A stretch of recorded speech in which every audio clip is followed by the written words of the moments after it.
વિદ્યાર્થી મિત્રો, આપણે ગતિ વિશે વાત કરી. હવે આપણે ગતિનો જ્યારે અભ્યાસ કરીએ છીએ, કોઈ પણ પદાર્થની ગતિ જોતા હોઈએ તો આપણને ખ્યાલ આવે છે કે પદાર્થ એક ધારા એક જ વેગથી, અચળ વેગથી ગતિ કરતો હોતો નથી. એના વેગમાં પણ ફેરફાર થતો હોય છે. વેગ વધે સતત, કાં તો સતત ઘટે, આવું બધું બને. તો આ પ્રકારની જે ગતિ હોય એને પ્રવેગી ગતિ કહેવાય. તો વેગમાં થતો જે ફેરફાર છે એને અનુરૂપ હવે આપણે ભૌતિક રાશિ જોવી પડશે, જેને આપણે કહીએ છીએ પ્રવેગ. તો પ્રવેગ એટલે વેગમાં થતા ફેરફારનો સમય દર. તો વેગમાં થતા ફેરફારના સમય દરને આપણે પ્રવેગ કહીએ છીએ. તો સુરેખ પથ પર ગતિ કરતા કણનો ધારો કે t1 સમયે વેગ v1 છે અને t2 સમયે વેગ v2 છે, તો ડેલ્ટા t એટલે કે t2 - t1 જેટલા સમયગાળાની અંદર કણના કે પદાર્થના વેગમાં થતો ફેરફાર કેટલો થયો, તો કે v2 - v1. તો એને અનુરૂપ આપણે લખી શકીએ કે સરેરાશ પ્રવેગ બરાબર વેગમાં થતો ફેરફાર ભાગ્યા સમયગાળો. તો સરેરાશ પ્રવેગ બરાબર v2 - v1 upon t2 - t1. તો એને આપણે લખી શકીએ delta v by delta t. તો સરેરાશ પ્રવેગ જે છે સદિશ રાશિ થઈ અને એની દિશા એ વેગનો ફેરફાર જે દિશામાં હશે એ દિશામાં થશે. વેગનો એકમ મીટર પર સેકન્ડ, સમયનો સેકન્ડ. તો મીટર પર સેકન્ડ એટલે કે એનો SI એકમ થશે મીટર પર સેકન્ડ સ્ક્વેર. હવે વેગમાં જો ઘટાડો થાય તો તેને આપણે પ્રતિ પ્રવેગ કહીએ છીએ. જો limit delta t tends to 0 લેવામાં આવે તો t સમયનો તત્ક્ષણિક કે તત્કાલીન પ્રવેગ મળે છે. તો તત્કાલીન પ્રવેગ જે છે અથવા તો તાત્ક્ષણિક પ્રવેગ જે છે એ આપણે વેગના સમયની સાપેક્ષના વિકલનથી રજૂ કરી શકીએ. જેમ કે આગળ ઉપર આપણે તાત્ક્ષણિક કે તત્કાલીન વેગને સ્થાનાંતરના સમય સાપેક્ષના વિકલનથી રજૂ કર્યો હતો. તો પ્રવેગ એ બરાબર limit delta t tends to 0 delta v by delta t એના બરાબર dv બાય dt, અથવા તો એને v ની ઉપર ટપકું મૂકીને પણ દર્શાવવામાં આવે છે. ક્લિયર મિત્રો? હવે આપણે જોયું મિત્રો કે પ્રવેગ એ બરાબર dv બાય dt એટલે કે વેગનું સમયની સાપેક્ષનું વિકલન. પણ વેગ એટલે dx બાય dt સ્થાનાંતરનું સમયની સાપેક્ષનું વિકલન. તો પ્રવેગ એ બરાબર કે જે dv બાય dt છે, તો હવે d બાય dt અને v ની જગ્યાએ જો આપણે dx બાય dt અહીંયા આગળ મૂકી દઈએ તો આપણે લખી શકીએ કે a બરાબર d2x બાય dt 2, અથવા તો એને x ની ઉપર ડબલ ડોટ મૂકીએ. એક ડોટ એટલે એક વખત વિકલન, બે ડોટ એટલે બે વખત વિકલન. પણ હવે અહીંયા આગળ છે ને મિત્રો ખાસ ધ્યાન રાખજો કે d2x બાય dt 2 એટલે કે તમે x નું સમયની સાપેક્ષે એક વખત વિકલન કર્યું પછી ભૂલથી એનો વર્ગ ના કરી નાખતા. x નું સમયની સાપેક્ષનું એક વખત વિકલન કરીએ એટલે આપણને જે જવાબ મળે એ જવાબનું ફરીથી સમયની સાપેક્ષે વિકલન કરવાનું, એવો આનો મતલબ થાય છે. ખાસ ધ્યાન રાખજો. તો કણનો કોઈ પણ ક્ષણે પ્રવેગ એટલે સ્થાન x નું સમય t ની સાપેક્ષનું બે વાર વિકલન અથવા તો વેગનું સમયની સાપેક્ષનું એક વાર વિકલન છે. જો dv બાય dt ધન હોય તો કણના પ્રવેગની દિશા ધન x, અને જો dv બાય dt ઋણ હોય તો પ્રવેગ ઋણ x તરફ હોય છે. જો વેગ અને પ્રવેગ બંને ધન અથવા બંને ઋણ હોય તો કણની ઝડપમાં વધારો થાય છે. આવા કિસ્સામાં કણ પ્રવેગિત ગતિ કરે છે તેમ કહેવાય. આ બધું યાદ રાખજો, એ આપણને MCQ માં એમાં ખૂબ ઉપયોગી થશે. અહીં પ્રવેગની દિશા વેગની દિશામાં જ હોય છે, પણ વેગ અને પ્રવેગ વિરુદ્ધ સંજ્ઞાના જો હોય તો કણની ઝડપમાં ઘટાડો થતો હોય છે. આવા કિસ્સામાં કણની ગતિને આપણે પ્રતિ પ્રવેગી ગતિ કહીએ છીએ. ક્લિયર મિત્રો? હવે આપણે જોઈએ કે પ્રવેગ ધન, ઋણ અને શૂન્ય હોય તે માટેના સ્થાન x વિરુદ્ધ સમય t ના આલેખો.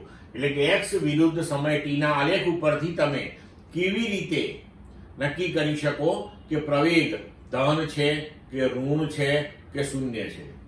તો જુઓ, ધારો કે આપણી પાસે x વિરુદ્ધ સમય t નો આલેખ જે છે એ આવો આકૃતિમાં દર્શાવ્યા મુજબનો હોય.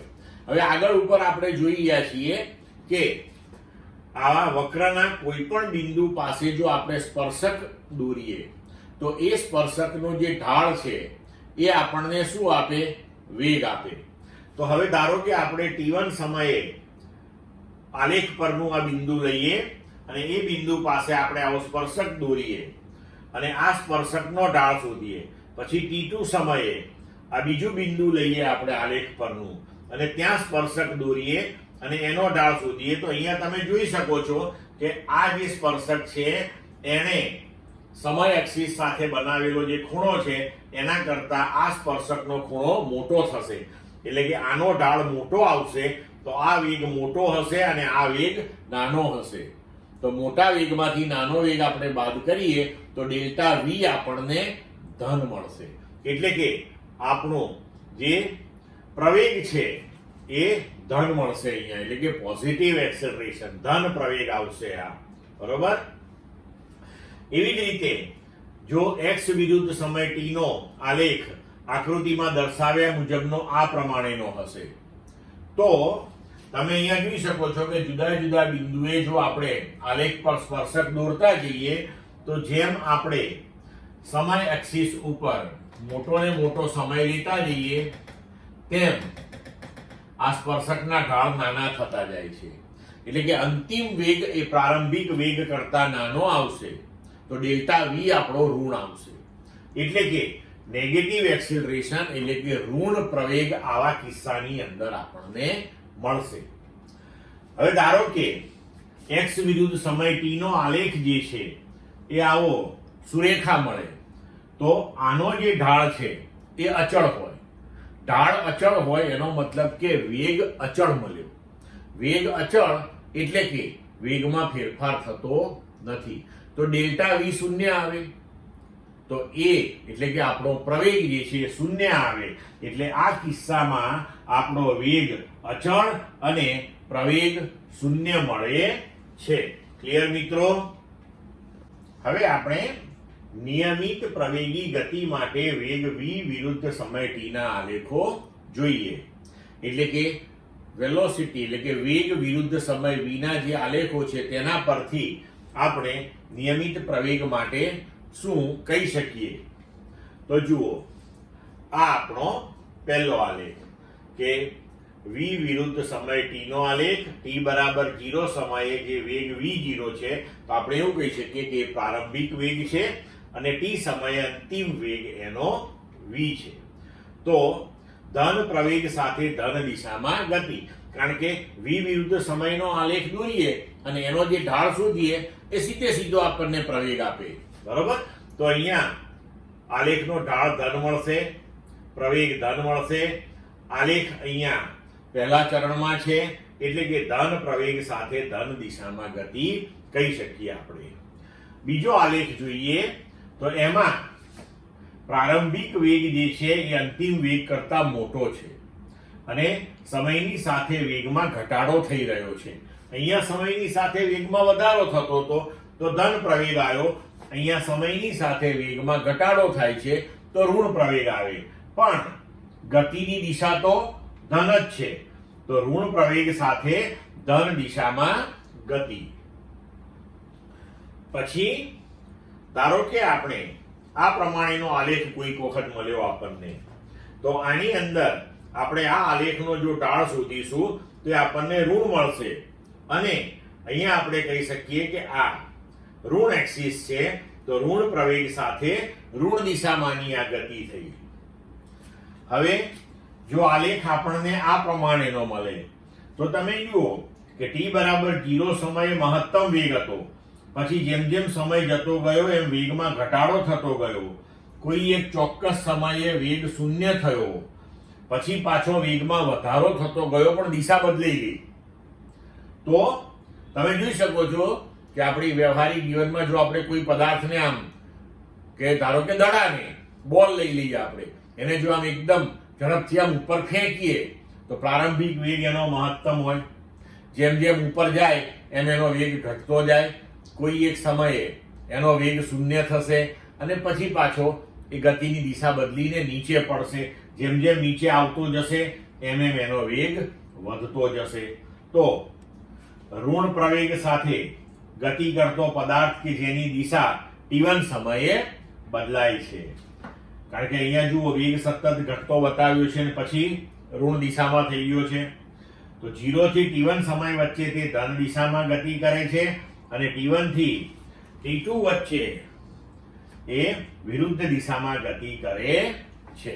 ક્લિયર મિત્રો?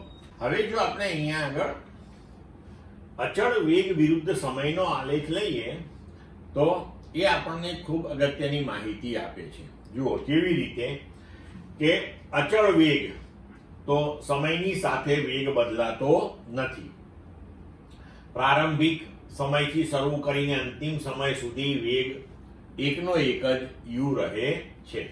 તો આપણે આવો આલેખ બનાવી શકીએ. હવે આ કિસ્સાની અંદર આપણો પ્રવેગ તો શૂન્ય થવાનો છે, કારણ કે આલેખનો ઢાળ પણ શૂન્ય આવશે અહીંયા, અથવા તો બીજા શબ્દોમાં એવું કહી શકીએ કે વેગનો ફેરફાર શૂન્ય છે. તો અહીં v વિરુદ્ધ t નો આલેખ સમય અક્ષને સમાંતર સુરેખ છે.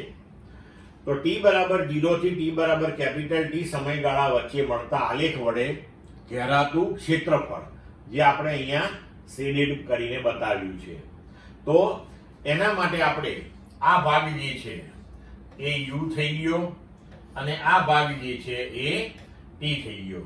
તો આ લંબચોરસ જે છે એનું ક્ષેત્રફળ આપણે લઈએ તો એ u ઊંચાઈ અને t પહોળાઈની બાજુવાળા લંબચોરસનું ક્ષેત્રફળ થયું કહેવાય. હવે આ ક્ષેત્રફળ જે છે એ આપણને કાપેલું અંતર અથવા તો સ્થાનાંતર આપે, કારણ કે ક્ષેત્રફળ લઈએ એટલે વેગ ગુણ્યા સમય મળશે અહીંયા, અને વેગ ગુણ્યા સમય આપણને શું આપશે? સ્થાનાંતર આપશે. તો કોઈ પણ સમયગાળામાં પદાર્થે કાપેલું અંતર અથવા તો સ્થાનાંતર એ તે સમયગાળામાં v વિરુદ્ધ t ના આલેખ અને સમય અક્ષની વચ્ચે ઘેરાયેલું જે ક્ષેત્રફળ છે એના જેટલું હોય છે. આ યાદ રાખજો, ખૂબ ઉપયોગી વસ્તુ છે અને MCQ ની અંદર આપણને બહુ જ કામ લાગશે.